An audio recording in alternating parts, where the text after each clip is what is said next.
எடப்பாடி வந்து அவர் ரொம்ப தெளிவா இருக்கார். அதிமுகவை வீழ்த்தி விட்டு தான் நான் வந்து நிம்மதி அடைவேன், திருப்தி அடைவேன்றதுல ரொம்ப தெளிவா இருக்கார்.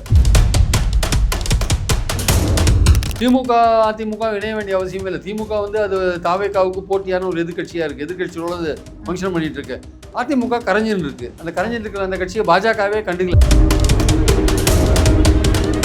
அவங்க நோக்கம் என்னன்னா பாஜக நோக்கம் இந்த மாதிரி ஏற்றுறது மூலமா நார்த் இந்தியன் ஸ்டேட்ஸ்ல அதிகமான எம்பிஸ் வந்தாங்கன்னா அங்கேயே ஓட்டை வாங்கி நம்ம ஒரு கணிசமான நம்பர்ஸ் வந்துடலாம். சவுத்தில் ரொம்ப பெருசாக நம்ப வேண்டாம்ன்றது அவங்க பாயிண்ட். திமுகவோட கூட்டணி கட்சிகளாக இருந்த VCK, CBI, CPM, IUML, Congress அவங்க தான் மாறி இருக்காங்க தமிழ்நாட்டை பொறுத்த மட்டும். ஏன்னா அவங்களும் ஃபேர் டீலிமிட்டேஷன் சொன்னவங்க இன்னைக்கு பார்லிமெண்ட்ல எந்த விதமான பிரதிநிதி இல்லாமல் தாவேகாவோட பேச்சை கேட்டுட்டு நோ டீலிமிட்டேஷன் இடத்துக்கு போயிருக்காங்க. திருமா போன்றவர்கள்லாம் ஒரு கொள்கை ரீதியாக உறுதியாக இருக்கிறவங்க, ஃபேர் டீலிமிட்டேஷன் ஸ்டாண்டை எடுத்து மசோதாக்கெல்லாம் எதிர்த்து ஓட்டு போட்டவங்க இன்னைக்கு தாவேகா சொல்றதை கேட்டுட்டு நோ டீலிமிட்டேஷன் இடத்துக்கு போயிருக்காங்க.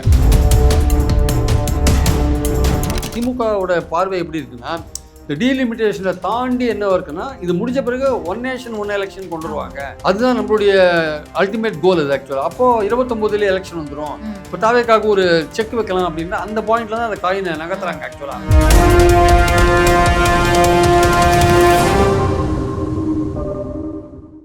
அரசியல் அன்கட் நேயர்களுக்கு வணக்கம். நிகழ்ச்சியில் சிறப்பு விருந்தினராக மூத்த பத்திரிகையாளர் அரசியல் விமர்சகர் திரு பிரியன் சார் இணைந்திருக்கிறார். பேசலாம். வணக்கம் சார்.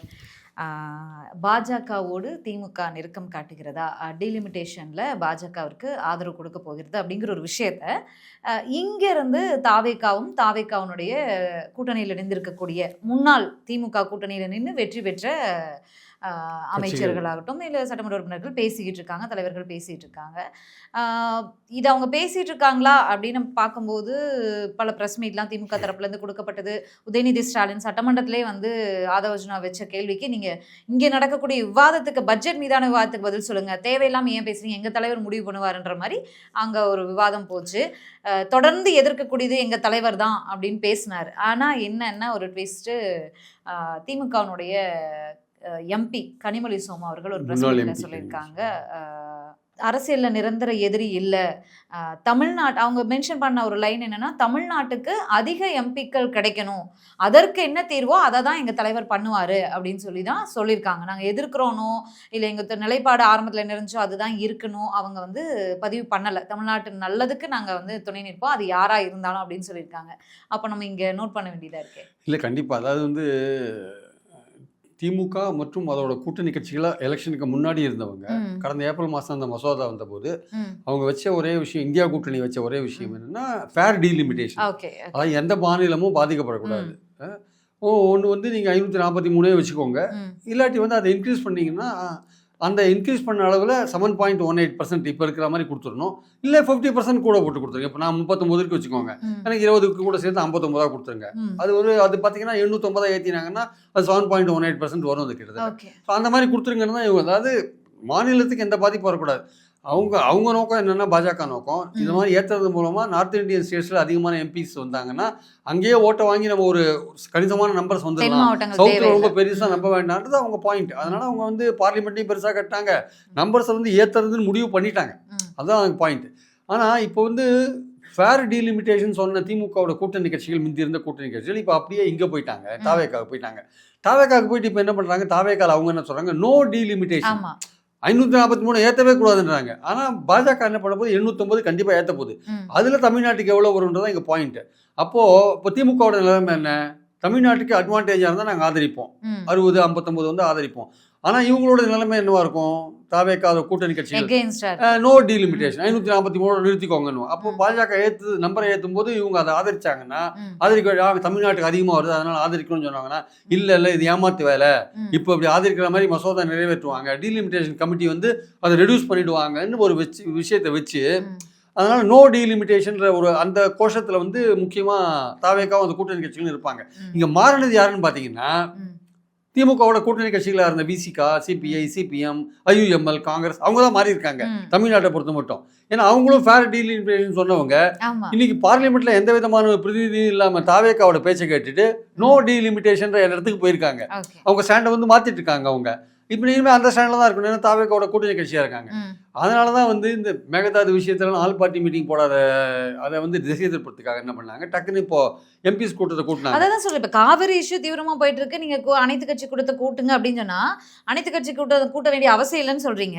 டீலிமிட்டேஷனுக்கு எதிராக எதுக்கு அது உங்களுக்கு ஒரு எம்பி கூட இல்ல, அப்படி இருக்கும்போது நீங்க எதுக்கு அனைத்து கட்சிகளும் அதாங்க டிஎம்கே ட்ராப் பண்றது தான் அது அரசியல். அது ஆக்சுவலா டிஎம்கே கூப்பிட்டு அவங்கள வந்து புரியுமா இதெல்லாம் அவங்க வந்து மக்களுக்கு இது புரியுது கொஞ்சம் கஷ்டம். நோ டீலிமிட்டேஷன் இப்ப தீர்மானம் போட்டாங்கல்ல, அதுக்கு திமுக ஒப்புக்கொள்ற ஒரு விஷயம் தான் உள்ள கூட்டாங்க. ஆக்சுவலா அவங்க போகாத, நாங்க வரலைங்க, நாங்க ஆதி காலத்துல அதுக்காக போராடிட்டு இருக்கோம், நீங்க எங்களுக்கு ஒன்றும் சொல்லி தர வேண்டாம், நீங்க வந்து நீங்க மேகதாது அவர்கள் ஒரு படி இறங்கிட்டாரு, டீலிமிட்டேஷன் என்னன்னே தெரியாதவங்க நீங்க மேகதாதுக்கு முதல்ல போடுங்க, அப்புறம் நாங்க பாத்துக்கிறோம்னு சொல்லிட்டாங்க.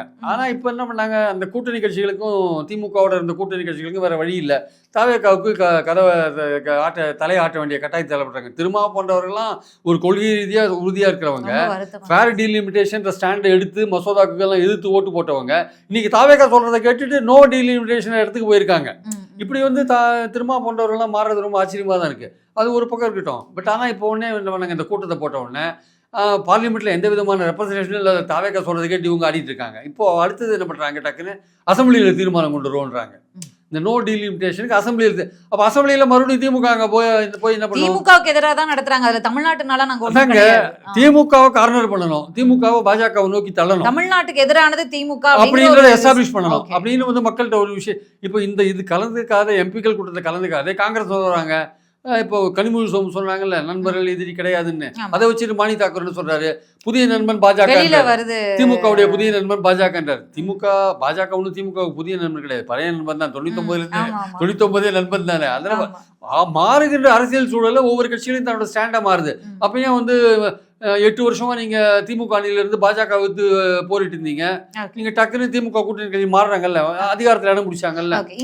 திமுகவே கூட 98ல வந்து வாஜ்பாய் ஆட்சியை 99ல திமுக போய் வாஜ்பாய் ஆதரிச்சு 5 வருஷம் ஆட்சியில் இருந்தாங்க. டக்குன்னு 2004ல சோனியா காந்தியோட போனாங்க, 2013 சோனியா விட்டு வெளில வந்தாங்க, 2016 மறுபடியும் காங்கிரஸோட போனாங்க. இவ்வளவு சேஞ்சஸ் எப்படி வந்து டிஎம்கே அப்ப இருக்கிற சூழல்ல, அப்ப இப்ப இருக்கிற சூழல்ல விஜயை மட்டும் எடுத்து நாங்க பாலிடிக்ஸ் பண்ண முடியாதுங்க, விஜயை தான் எதிர்க்கணும். நாங்க எதுக்கு தேவையில்லாம பாஜக எதிர்க்கணும், பாஜக சாஃப்டா டீல் பண்ணிக்கணும்னு திமுக நினைக்கிறேன். ஓகே, இல்ல இங்க நம்ம வந்து அரசியல் இல்லாம டைரக்டா தமிழ்நாட்டு பிரச்சனையை பேசுவோம். இந்த டீலிமிட்டேஷன் அப்படிங்கிற இஷ்யூ வந்ததுமே திமுக தான், தேசிய கட்சியான காங்கிரஸை விடையும் திமுக தான் அதிகமாக குரல் கொடுத்தது. நாடாளுமன்றத்தில், மக்களவை, மாநிலங்களவை, இரு அவையிலையும் சரி, ப்ரொட்டஸ்ட்லேயும் சரி, இங்கே தமிழ்நாட்டிலையும் சரி. அப்படி இருக்கும்போது அந்த டீலிமிட்டேஷனுக்கு எதிராக பேசினாங்க. டீலிமிட்டேஷன் தொடர்பான டாக்குமெண்ட்ஸை வந்து கொடுங்க எதிர்கட்சியினருக்கு, நாங்கள் படித்து பார்க்குறோம். நாங்கள் இப்போ வரைக்கும் அது வந்து பாஜகனுடைய பெரிய ஒரு ஸ்டண்ட் என்னன்னா, கடைசி வரைக்கும் அதை கொடுக்க மாட்டாங்க, கடைசி நேரத்தில் அதை நிறைவேற்றும் போது கொடுப்பாங்கன்னு நினைக்கிறேன்.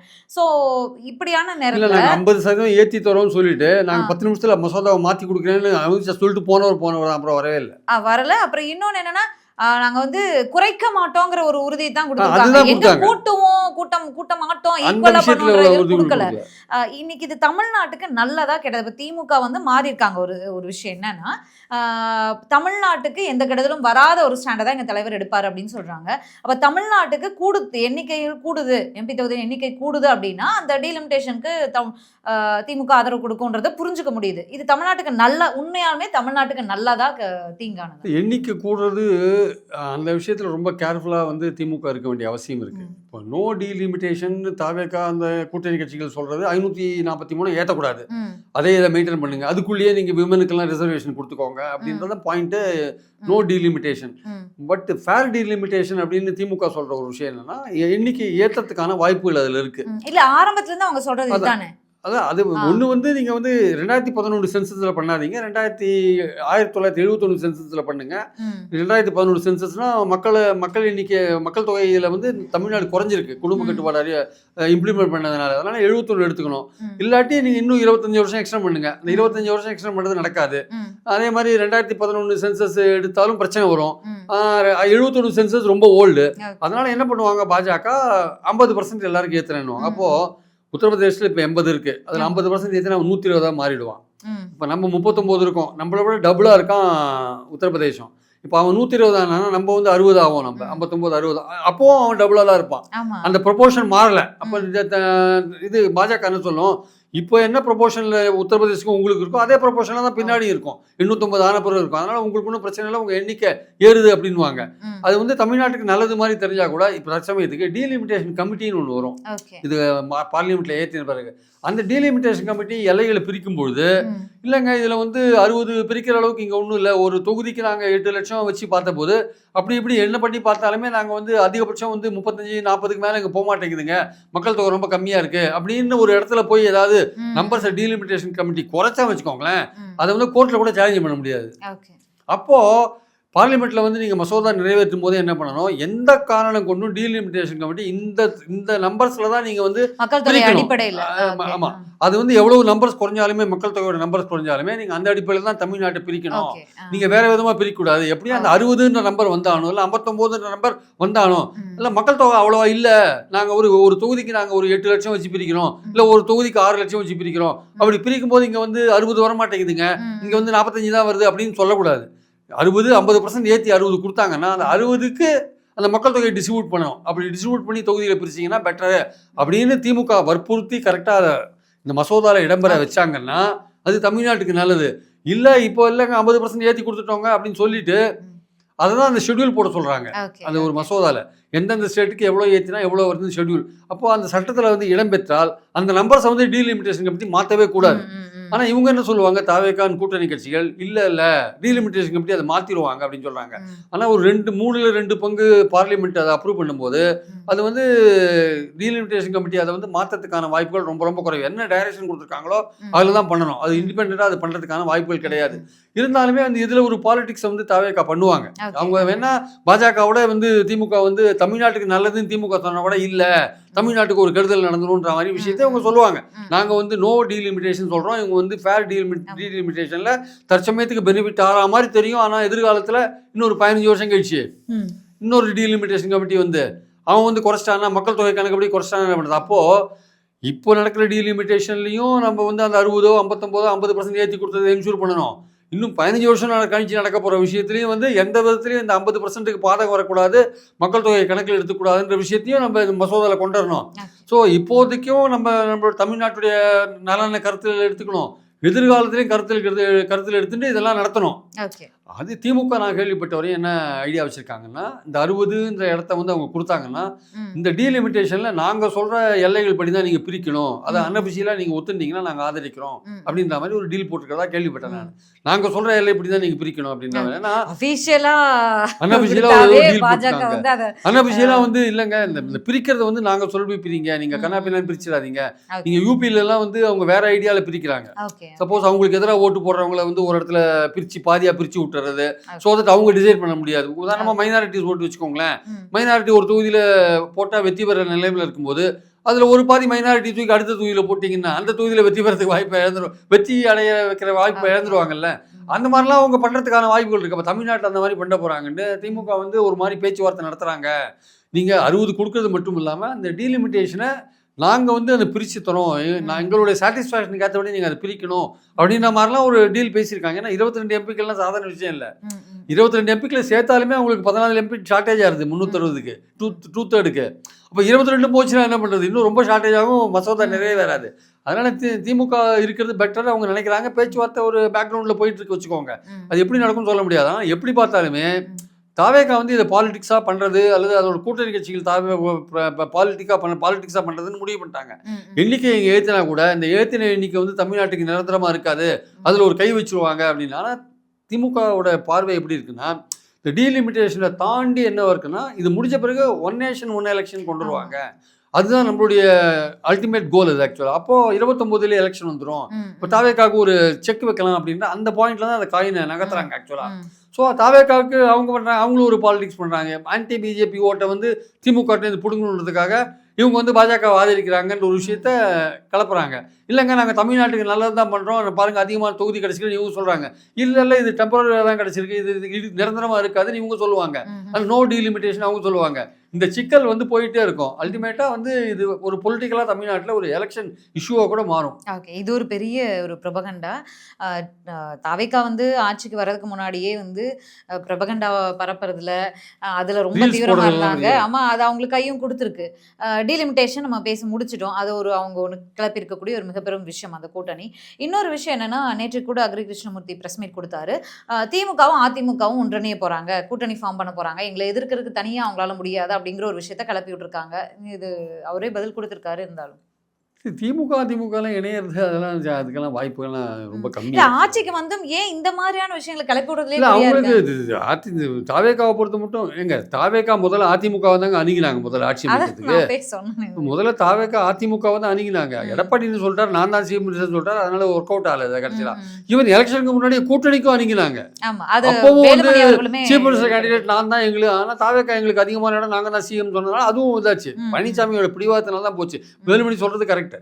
அந்த கூட்டணி அமைக்க முடியல. கூட்டணி அமைச்சிருந்தாங்கன்னா இவங்க 2 பேரும் சேர்ந்து ஆட்சி அமைச்சிருப்பாங்க. கூட்டணி ஆனா அதில் பழனிசாமியோட ஈகோ காரணமா நான் தான் சிஎம் சொன்னதுனால அது எடுபடலை. விஜய் சொன்னாரு நான் தாங்க சிஎம், நாங்க தான் அதிகமான இடங்களை போட்டி போடுவோம்னு சொன்னார். அதனால திமுக அதிமுக பொறுத்த மட்டும் அது வந்து இப்போ ஒரு மாதிரி சரிவில் இருக்கு. இப்போ வேலுமணிலாம் கூட வந்து இன்னும் கொஞ்ச நாள்ல போயிடுவாங்க. நத்தம் விஸ்வநாதெல்லாம் இன்னும் கொஞ்ச நாள்ல போயிடுவாங்க. சும்மா வந்து எடப்பாடி வந்து அவர் ரொம்ப தெளிவா இருக்கார். அதிமுகவை வீழ்த்தி விட்டு தான் நான் வந்து நிம்மதி அடைவேன், திருப்தி அடைவேன்றதுல ரொம்ப தெளிவா இருக்கார். அதனால அவர் வந்து தேர்தலுக்கு முன்னாடியும் அவர் வந்து நல்ல கூட்டணி அமைக்கல, தேர்தலுக்கு முன்னாடியும் விலகி போனவங்களை சேர்க்கறதுக்கான முயற்சியில் இறங்கல, தேர்தலுக்கு அப்புறமும் வந்து எவ்வளவு பேரை நீக்க முடியுமோ எல்லாரும் நீக்கிட்டு இருக்காரு.